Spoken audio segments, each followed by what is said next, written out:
தனுஷ்கோடி அழிஞ்சு போனது எல்லாருக்குமே தெரியும். ஆனால் அதுக்கு முன்னாடியே ஒரு தமிழ் தேசமே அழிஞ்சு போயிருக்கு.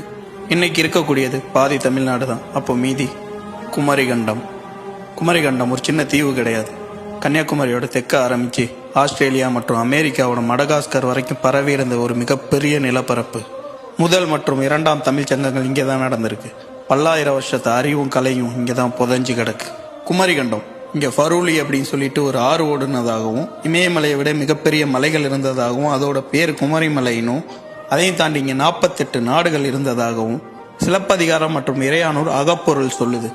குமரிகண்டம் ஏதோ ஒரே ஒரு கடல் சீற்றத்தால் அழிஞ்சு போனது கிடையாது. 3 முறை மிகப்பெரிய கடல் சீற்றத்தால் அழிஞ்சு போயிருக்கு. இதை தனுஷ்கோடியை கம்பேர் பண்ணும்போது 100 மடங்கு அதிகம். முதல் மாந்தன் தோன்றிய இடம் குமரிகண்டம். அவன் பேசிய மொழி தமிழ். இயற்கை சீற்றத்தால் குமரிகண்டம் அழிக்கப்பட்டது.